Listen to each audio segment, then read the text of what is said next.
I am so surprised that there are still Blake supporters, but they're coming out. They're coming out, and I'm just like, how could you be one at this point with all of the evidence and all the facts and all of the context of both lawsuits that we have at this point?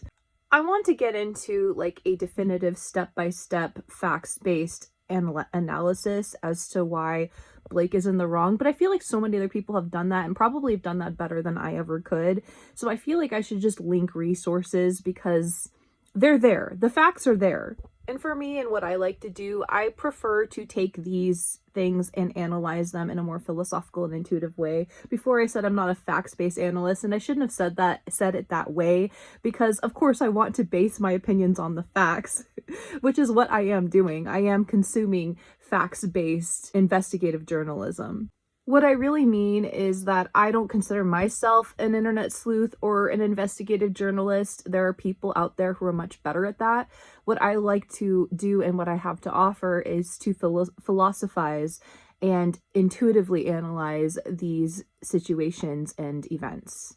So, speaking of which, I still see people saying, well, Justin shouldn't have hired her. You know, it's his fault for hiring someone who clearly has a pattern for being so abusive. Especially as my videos are starting to get more views, there's lots of varying opinions out there, and I kind of want to discuss those a little bit in this video. Excuse the bare face, I couldn't be arsed.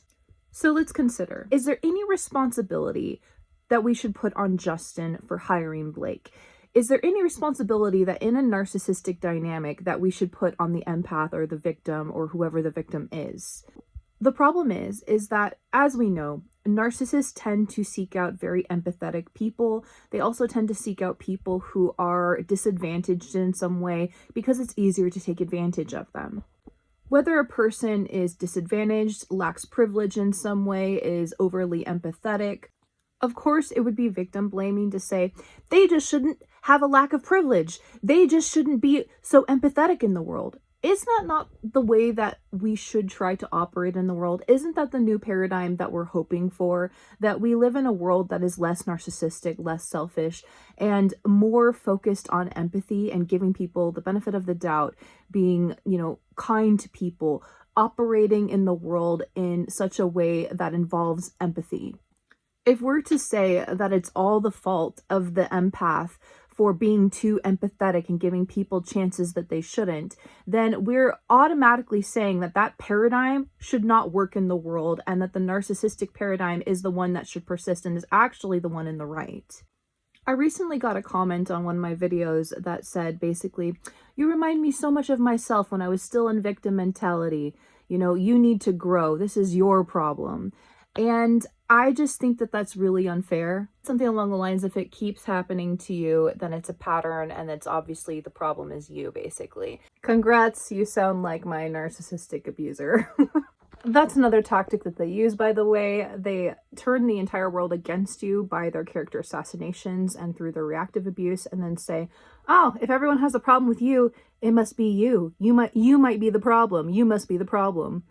I do understand that if we are experiencing a pattern, obviously there is a sense of responsibility that we have over our own lives that we need to change or do our best to change, because that level of change does require a level of privilege. And to be honest, the video that comment was made on was basically I said 2 sentences about myself and they already jumped to these conclusions. I said that I'd never been in a healthy environment my entire life. I'm still within a narcissistic dynamic. But they made a judgment of me and projected their own experience of themselves onto me without even knowing what my situation has been.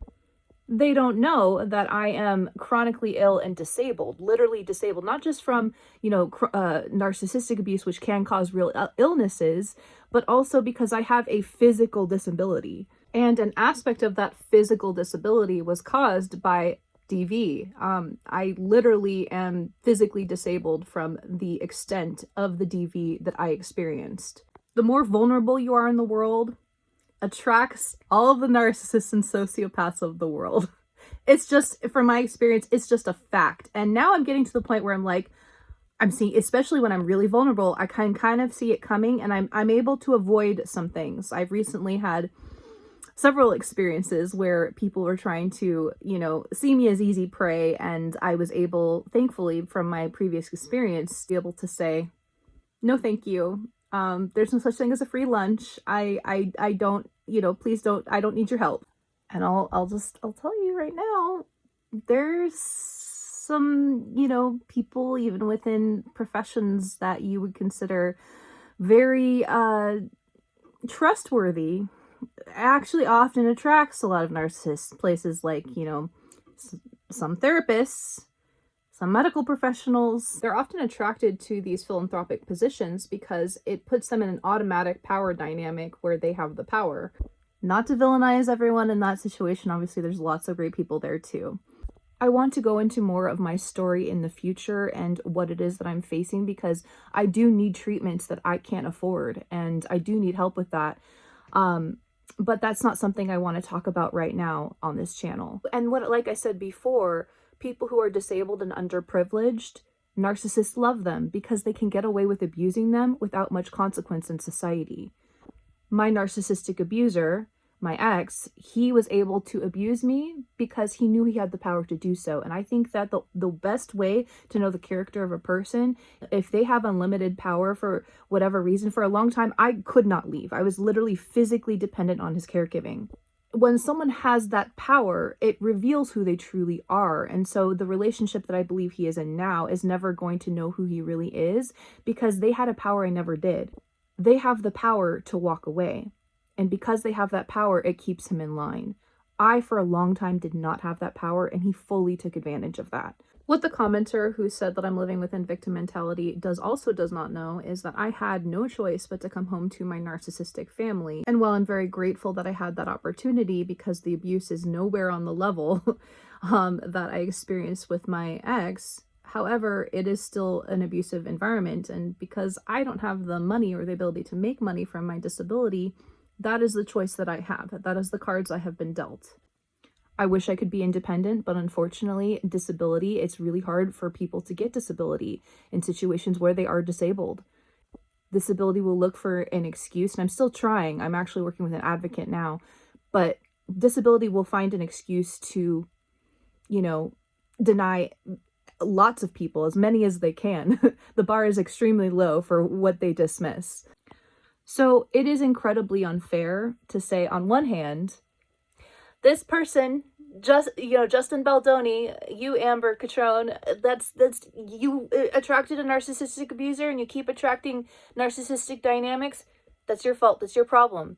And another thing I didn't mention as well is that, I have discussed our responsibility in this, my responsibility in this. I had a video a while ago, it was before my channel started to grow, about, are we creating our own suffering? I've considered these things. I've looked deep within myself about this. I have a very spiritual mindset. I do believe in manifestation.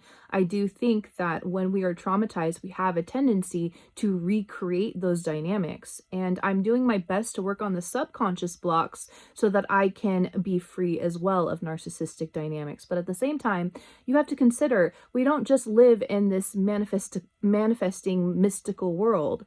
We live in this carbon 3D reality. And with that carbon 3D reality comes certain limitations. There's cards that you are dealt. In my situation, I was dealt poverty. I was dealt a narcissistic family. I was dealt severe pain conditions and severe illnesses.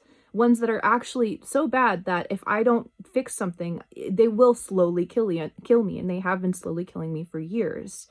And when you don't have access to treatment, when you don't have access to the ability to take care of yourself and you're dependent on others, there's a lot of abuse that goes on within the caregiving and caregiver dynamic, or has the potential to go on. I've seen it over and over in hospital situations. Granted, there are wonderful caregivers, and caregiver burnout is absolutely a thing. But at the same time, that power dynamic can also easily turn into something ugly.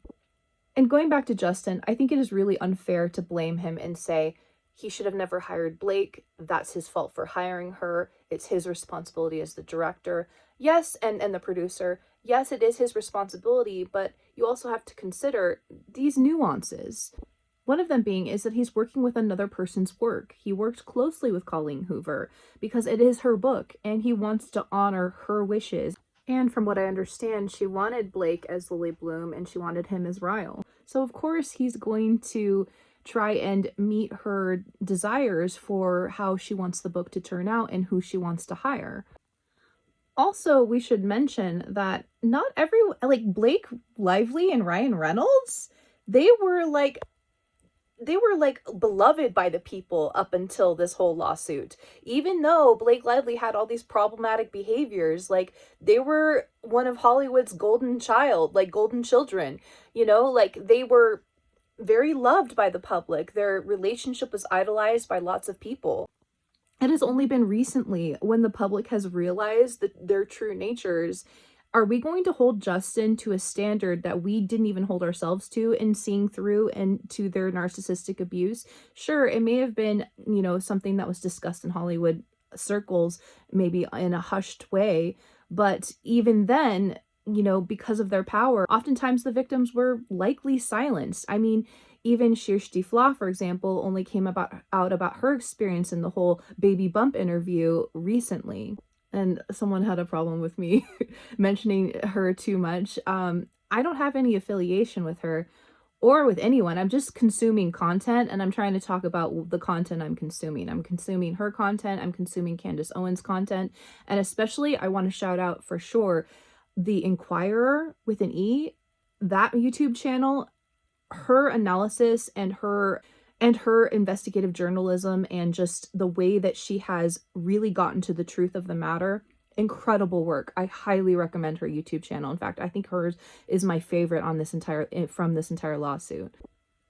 And I'm sorry this video is a lot of tangents, because I've just been getting a lot of comments that I want to address, and one of them saying that, you know, when someone compared me to Candace Owens, I shouldn't consider that a compliment because of her political leanings and things that she believes. And I want to say this. I think that it's time that we try to see things with a little bit more nuance, because I think for a very long time, the left and the right have been pitted against each other, and I feel like it creates a complete attitude of division. And for me, I mean, I don't know much about Candace Owens. I only started watching her because of this lawsuit, and I've really only consumed that content. And so far from what I've seen, she's incredibly articulate and intelligent, and she's right on the money when it comes to her commentary. But what I do know is that she's also seen as a conservative commentator, and I don't necessarily endorse all of those notions. I think that it's time that we stop looking at things in black and white. And that's part of the thing I want to discuss with my channel, because even with my channel, I don't see things as black and white, like the narcissistic abuser and the victim. It is more complex than that. But I'm trying to discuss these things right now in a more simplistic way. And in the future, I want to get into more of the nuances of it, because it can get kind of gray. This is the line that we have to walk as humans, you know, learning to see things in its accuracy and its gray truth. And so if you just want to be clear about my political leanings, I will say that I guess you could call me a moderate. And not in the sense that I don't believe in being a moderate and saying I won't take sides, because I think that's cowardice. But I will say, okay, some of these things on this side make sense, and some of these things on this side make sense. So you could say that I have a combination of both conservative and liberal values.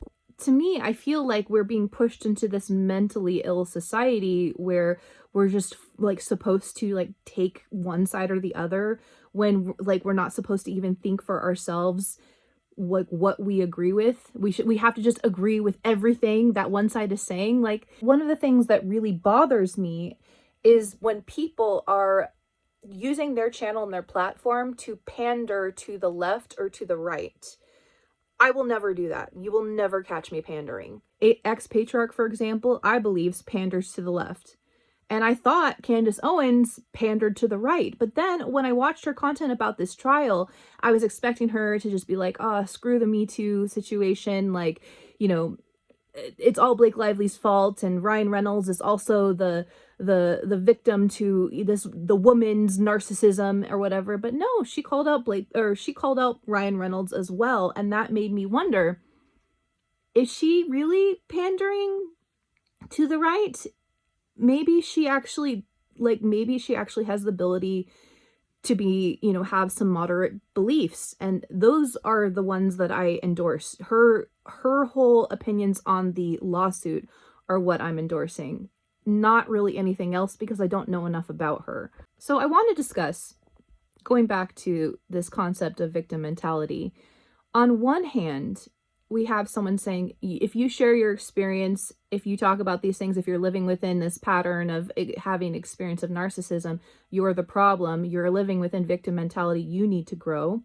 But then on the other hand, we have people who are saying, by you sharing your experience, you're re-traumatizing people, and that also makes you abusive yourself. There was a YouTube channel that a smaller one I was watching on all of this, where she said one of the first red flags she saw about Blake Lively was that she even claimed sexual harassment and called herself a victim of it or a survivor. And she said that she's very reticent to deal with victims or survivors because quite often hurt people. And I do understand that mindset a little bit, but I also do believe that it is incredibly victim blaming and wrong. So on one hand, we have people who are saying, you share your experience, you're in victim mindset. And then on the other hand, we have people who are saying, you share experience that, and that re-traumatizes people and that thus makes you an abuser. I think are both really wrong mindsets. And to be honest, I knew this was going to happen. Me sharing my experience, I knew that at some point people were going to either call me a victim and say I have victim mentality, or at some point people were going to say, oh, you're abusive yourself.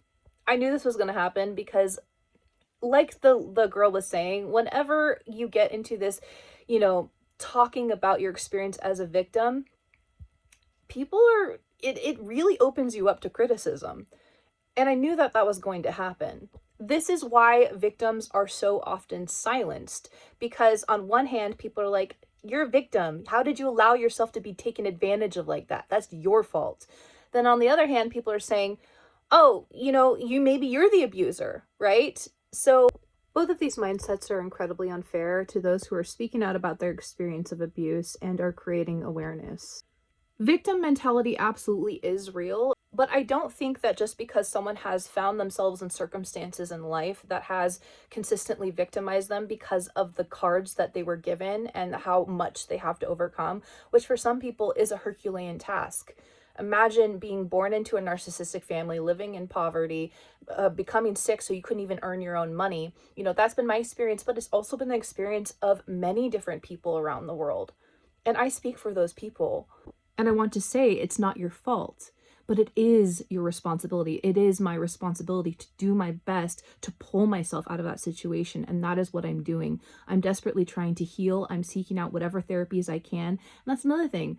I've taken so much responsibility. I've pushed myself through everything that I could to try and heal. They don't see me getting up every day and going and persistently pursuing, doctor's appointments. They don't see me consistently pursuing all sorts of, home therapies, because a lot of times the medical system wasn't able to help me. They don't see what I pushed myself through. I'm literally stinging myself with bees at this point. But that's a story for another time, because there is a reason for that. It's to help me deal with my pain condition and also potentially help me overcome Lyme disease, which is one of the things that I'm dealing with. But I do think victim mentality is real when, for example, when we take other people's content where they're sharing their experience about abuse and they're bringing awareness to that subject, and then they say, that it, because it re-traumatized them, that person is abusive for sharing their experience. I mean, if you were to make that argument, you'd say any kind of art that shows any sort of, abuse, anytime we talk about it, it could potentially re-traumatize someone. When I feel re-traumatized by other people's experiences, when I see it online or whatever, I don't say that's your fault. I hold myself accountable for my own triggers. I would never say to someone, you're abusive, you're an abuser yourself because you shared your experience and that re-traumatized me. That's not fair. I am responsible to heal my own triggers, no one else is. So you can see that both extremes, they are silencing people talking about this and bringing awareness. And this is one of the reasons why I do understand a little bit people who are saying, I don't want to deal with people who call themselves victims or survivors, because a lot of the times when we do go through that, it does warp us to an extent where we see everyone, that's a narcissistic abuser, that's a narcissistic abuser, this person's an abuser, this person is, traumatizing me, so they must be an abuser. That kind of mindset can really be harmful. No one wants to be called an abuser, right? Especially the ones who've been victims themselves. And so I think that, and I try to walk this in such a way where I'm able to discuss these things with nuance, trying to temper within myself my own overly sensitive hyper awareness of everyone else, because we can't deny when we go through abuse, that does happen. And a lot of times I do have to check in with myself and be like, because it's difficult, especially when you've been through narcissistic abuse. You've been gaslit your entire life to say this is not your reality, right? And so when people are continually trying to gaslight you, you have to, consider like, okay, am I just seeing this through an abusive light and this is really not abusive behavior? Or are they trying to make it seem like it's not abusive, but it really is? And I'm going to tell you, and this is another reason why we shouldn't blame victims, it is not easy. To say that Justin Baldoni should have seen, Blake Lively and shouldn't have capitulated to her demands is to completely ignore the power dynamics in place, and to also, because obviously, like, when it comes to like these power dynamic hierarchical systems, to those in power, you have to capitulate a little bit. You have to placate a little bit just to operate within society. I wish it didn't have to be this way, and I do think it is a characteristic of a narcissistic system, but it is the way it is at this point in time. For example, are you going to go to school? And I've made this mistake before because I'm just way overly like honest. Are you going to go to school and be like, teacher, you're wrong. I've done this before. I don't recommend. No, most of the time you're just there to get a good grade and try to get your degree so you can get a good job. It's such an interesting standard that we hold victims to, because on one hand we're like, don't, allow yourself to be victimized. And then on the other hand, we're just like, people should be totally honest and should never play the game. And it's a lose-lose kind of situation for people. And I want to get into this more in another video, but not to mention, narcissistic abuse can be so mind-effing because even people who aren't overly empathetic or grew up within, narcissistic dynamics where they don't understand how a healthy way of being treated, even for people who grew up in like really healthy environments who've never encountered a narcissistic abuser, it's really easy to become prey to them because of how covert their abuse often starts. And I want to talk about this more in other videos. And by the way, The Inquirer, that YouTube channel, has done an incredible job really highlighting this particular aspect. But Blake Lively and Ryan Reynolds, they are generous, and they do seem to be like, oh yeah, let's help out the little people. They have had, a pattern of doing that as well. And what Candace Owens and The Inquirer talked about is that is a form of love bombing. They love bomb people to basically gain control and power. And that's the distinction I see between Justin Baldoni and Ryan Reynolds and Blake Lively, is that Justin Baldoni is authentically just a giving person who wants to help people, while Blake Lively and Ryan Reynolds are people who use generosity and who use this sense of goodwill for their own gain. And I think that's part of the reason why they want to go after Justin, is because that provides a mirror to themselves. When Ryan Reynolds was talking about nice pool, he was talking about himself. He's the fake nice one. And Justin Baldoni's authenticity and genuineness really provides a mirror to him, and for something he probably doesn't want to see. Like I've said in recent videos, narcissists will often project what they are onto other people. Every accusation is a confession. And this is where it gets tricky, because people will say the same thing of real victims as well. They'll say, oh, you are accusing other people of doing that, you're probably doing it yourself. And so these dynamics are very, very tricky to navigate. They are very tricky. It's so convoluted. But just know that no matter what happens, I'm going to speak the truth as I see it. And that's all I can do. I can't say that I'm going to be perfectly unbiased and just completely, like some oracle, speak the truth, because I'm human. And as my channel grows, I know that I'm going to have to be dealing with more and more criticism, and that's fine. I've been dealing with it my whole life. I'm a veteran. It's really been hard for me to overcome the shame wound in the sense because, you know, in the narcissistic empathic dynamic, the shame wound is really prevalent in both sides of the polarity. And it's been really hard for me to overcome that, but I think I've come to a point where it doesn't really matter how anyone sees me because I know the way that I see myself. And I am open to self-reflection, and I'm open to, you know, changing my perception of things if I think that I'm off in some way. Or if I feel that I read something, you know, I'm like, you know what, you're right. But if I don't feel like that person is right, I'm not going to gaslight myself and question myself and say, oh, you know, because I've been doing that my whole life. All I've ever done is taken responsibility and say, oh, the problem must be me.